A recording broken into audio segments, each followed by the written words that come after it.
As he mentioned, my name is Ian, and thank you for that great introduction. This message. Really? Yeah, so I was diagnosed roughly around 2015, as you mentioned. It's questionable when I actually developed ataxia. As I look back on my life, there are certain things that lead me to believe maybe I had it when I was a teenager and wasn't aware of it. Ataxia is a neurological disorder, and it's often called the drunk disease because, as was mentioned, sometimes you can slur your words, or basically the cells in the cerebellum are dying. And the cerebellum is the same part of the brain. It gets affected when you drink. So, balance can be an issue. Speaking, I've had people hang up the phone on me, actually family members who think I'm drunk. I've had cops say, you've been drinking today. I do carry a card in my wallet if I get pulled over by the police, because ataxia is now well known. To say that I'm not drunk, I have ataxia. Otherwise, I wouldn't expect them to know it. I never heard of ataxia until they said, you have ataxia. That was the first I ever heard of it, so I wouldn't expect them to hear of it. There are a lot of people with it. So as we were discussing earlier, not financially viable for a lot of companies to research ataxia and to figure out a cure because there aren't enough people to sell medication to. The reason that I go around and speak, I don't want that stigma because this is a relatively recently discovered disorder. A lot of people used to get diagnosed with Parkinson's when it was actually ataxia. They didn't know about ataxia back in the day. But I don't want the stigma of people with ataxia can't do stuff. And I'm very fortunate that I am incredibly functional compared to a lot of people I know in my support group. They're using walkers. There's a kid who's about 19 years old, can't take care of himself, can't put a sentence together. So I almost in a way feel it's my responsibility, since I am functional, to go out and do this. I met with my neurologist a few years ago, and he gives me all these tests, to make sure that neurons are still firing their signals, they're still getting to where they need to go, but they're a bit slow. And I don't know exactly what kind of ataxia I have. There are many different kinds. The blood tests are really expensive. Of course, insurance is not going to pay for it. And he basically mentioned to me, I would want to know as an educator that there's nothing I can do about this. It really doesn't matter.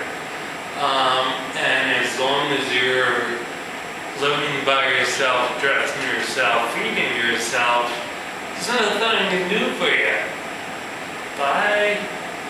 If there's an issue, give me a call. Otherwise, there's nothing I can do to help. And I understand that. I was taking some medication for something now related to ataxia, and I wound up seeing someone who said, this is really bad.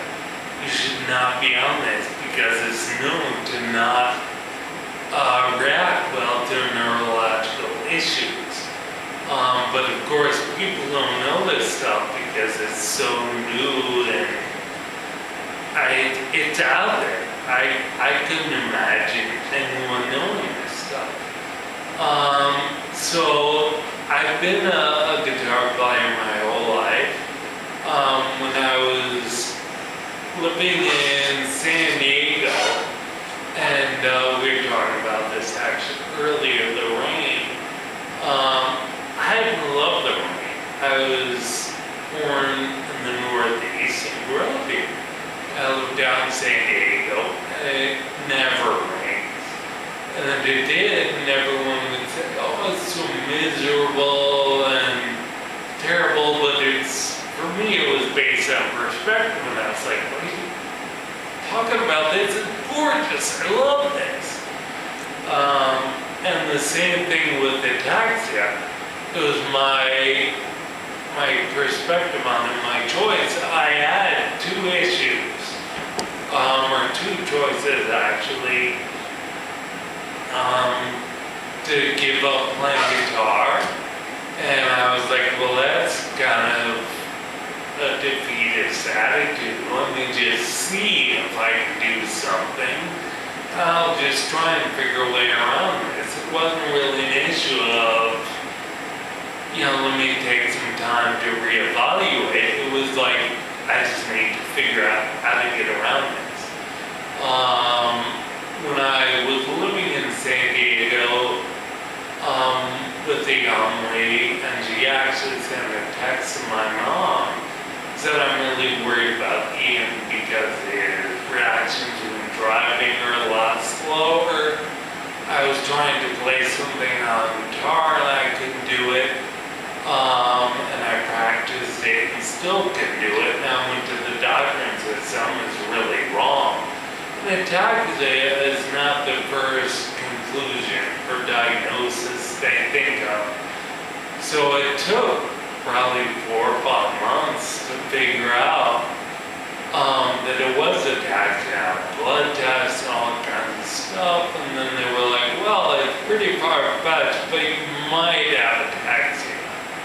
And then when I moved back to Manhattan, I saw a neurologist there, and he said, you have Ataxia. So again, I consider myself very fortunate, and I see it almost as a gift in a way. The music that I was doing before, I'm a huge fan of Stevie Vaughan and Miles Davis, and of course, this goes on and on.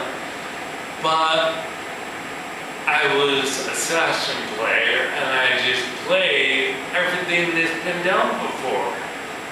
People would hire me to play with them, but now I can no longer play that stuff, so I had to give up that line of work, and it's pushed me in a different direction. So I had a fork in the road when I was diagnosed, and it was kind of like just fade into obscurity and, maybe looking at some stuff about a jazzy guitar or just figure out a way around it. And I've really found a niche, and I've become what I always wanted to be, which was unique and different. And in a weird way, I have become unique and different because I can't do certain things. I was talking to the maintenance guy before I helped him set up the sound, and he plays guitar, so he said, oh, I play reggae. I used to love to play reggae, and I played a lot of reggae bands. That was explained to him because of Ataxia, I can't get the timing right. So I don't play anymore. And I certainly messed up. It kills me when I hear a record that, I want to go home and learn that part. It often doesn't happen. So I've worked on accepting it and enjoying the music for what it is and not worrying about playing what they're doing. That's what they do. I do what I do. I've been open to a whole new world. I play something every year. It's called the Abilities Expo, which is short for Days of They have all these crazy things out there that I never knew existed. They have women doing a choreographed dance routine in wheelchairs, and they're all doing wheelies, and I can't even do that stand up. I don't know how they do it. But I took a childhood friend out there, and he was like, oh, I wish something was wrong with me, because this stuff is really cool. They had like these crazy things you get into. It's a contraption with tank treads on it, so people can't walk and go hiking into the woods. And we're like, oh, that's an Arnold Schwarzenegger Terminator, some brother and I wanted. It's not that we can't walk, but we want this really cool thing. And my uncle has cerebral palsy and lives in a home in Rochester, New York. And I've always, in some way, wanted to be more connected to him, for lack of a better term. And I am, in a way now. I understand there are stigmas, and there are things that are said, usually behind your back. I've had them said in my face. One of the weirdest things, I went to have dinner at a friend's house, and they're a kid, and I don't blame, of course, they're kids. They said, Ian's speech really slow and really weird. And she was nice enough to say, oh, it's so people can understand it. But it's brought me closer to my uncle, and I don't want to get too into therapy stuff, but my father, he never said I'm proud of you until a few years ago when I was playing at the Abilities Expo. And what kid doesn't want that? And we can discuss it later, but yeah, I'm always appreciative to talk about ataxia because I'm understandable and I'm functional. And there's a young lady in my support group in Manhattan who's 20. She's never ridden the subway. And she has to practice with her walker getting on and off the train because the doors close too quick. And it's something that we all take for granted. You were mentioning about swallowing or something along those lines. Everything that I always took for granted, but I drink stuff now and I'll choke if I'm not aware of myself and what my body's doing in a good way. That's a plus. When I go outside and there's ice on the ground, I'm already aware and super conscious of my balance. So people without ataxia are slipping and sliding, and I'm out there already paying attention to what I need to do, regardless of the ice. So it does come, in my mind, with a lot of pluses. I live alone. I dress myself. I do everything perfectly, individually. What somebody said to me the first time I showed up at the support group in Manhattan, she said, oh, you should stop driving out.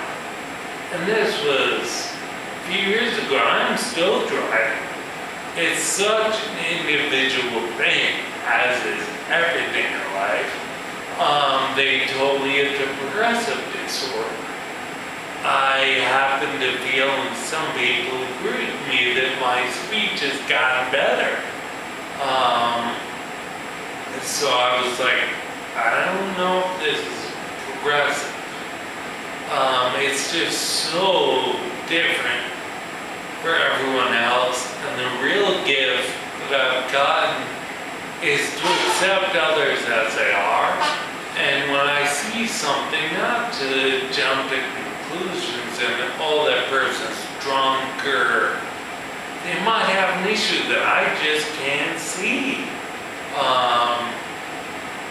I don't make a habit of being drunk in public, or anywhere else for that matter, but I would never want anyone to look at me and say, that guy's hammered.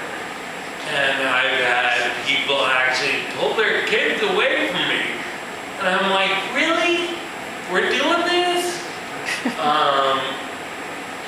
So it is discouraging, and I'm glad I have some members of my family who actually stood up. I had an aunt that I spoke to a few years ago, and she mentioned my dad, telling him never to call her again.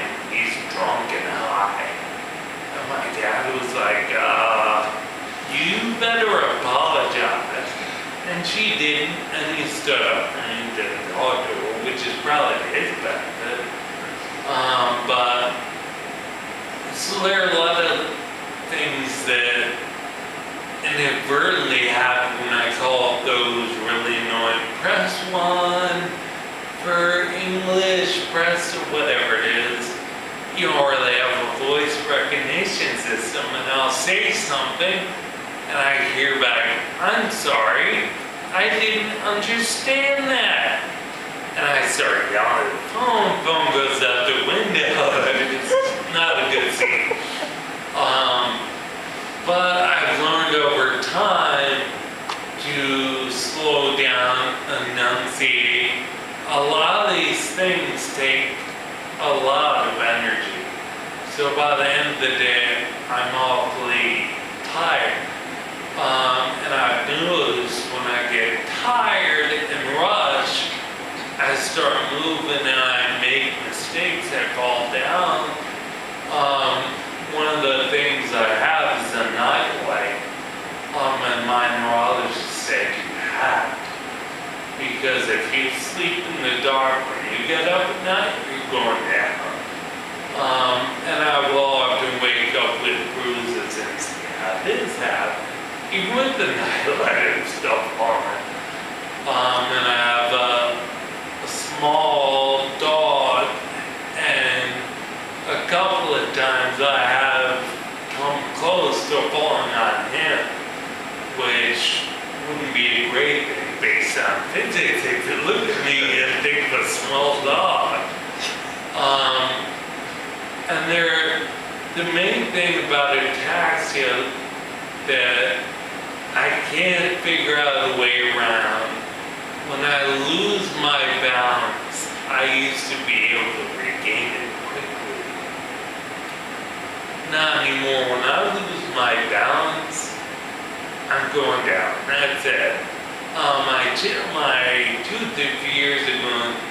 The funny story, in hindsight, I fell on some rocks and I was bleeding and sent my mom a picture of blood dripping out of my mouth. No explanation, no nothing. So of course this prompts a phone call. Have you been mauled by bears? What's happening? And so the reason I was near stones, I do a lot of things. I build stone walls. I'm very active. I go to the gym a lot. I swim. I love to work outdoors. There are certain things. Shoveling is now an issue. If I put my weight on this leg to put your shovel in the ground, I can't count on the balance on one leg by itself. So shoveling is an issue. There are certain things that I've learned over time. I'll hold on to a tree if I'm doing the shovel or whatever it is. And that's kind of how I look at this. There's no other way around it except to find a way to just just to deal with maybe that holding onto a tree or whatever it is. I have a friend in this work group who actually sends me text messages on a regular basis. I was diagnosed long before him. So he was like, oh, if I have questions, can I text you and ask? And I said, sure, no problem. And he was thinking of giving up a timeshare at a place that he loves to go. And I was like, this cannot take anything away from me. If it's your choice, okay. But if it's something else's choice, not cool. I'm not good with that. And he's progressed rather quickly. He's now using a walker. I've seen it, and I'm incredibly, like I say, grateful and consider myself very fortunate because the people in this work group not function like they're using walkers and they're still falling over, which is quite a feat. I went to play at an Ataxia conference in Philadelphia, and they said, oh, we're gonna have a dinner and an auction and a dance, and I was like, a bunch of people with Ataxia dancing? You really think this is a good idea? But they did it. And I got out of there where all the trouble ensued. They do so I do see it, I have to look at it as, not as a joke, but with humor, levity. They do a walk and roll every year for Ataxia. And of course I'm like, I don't know if you want all these people walking around, it's a bad idea. Things like that I have to look at, otherwise I'm going to take it too seriously, too much pressure, and I'll shut down. This is all for me. Other people might deal with it differently. I have trouble seeing things too seriously because I don't want to take this huge load on. And other people will say things like, oh, you know, my leg hurts, and I'll help other people out. I don't even advertise Ataxia too much. I don't tell people I have it. If they think something ill of me, that's their issue. I don't want anything to do with it. Because it does make me self-conscious. I don't want someone to say your speech is a mess. Because then I'll get inside my head, is it really bad? And my mom took a video a few years ago, and I was like examining my speech, and then I was watching the video a couple of years after it. I was trying to see if it got worse or better, and it's too much for me to handle. I need to just accept I've got Ataxia and move on. It's the ultimate, for me, limbo in that tomorrow morning I'm not even saying jinx it. There's a good chance I'll wake up functional tomorrow. There's also a good chance, albeit a slight chance, I'll wake up tomorrow and try and get out of bed and be like, oh no, this is not good. And just fall on the floor. And it's so different for so many people. My neurologist mentioned my mom. You might need a cane in 20 years.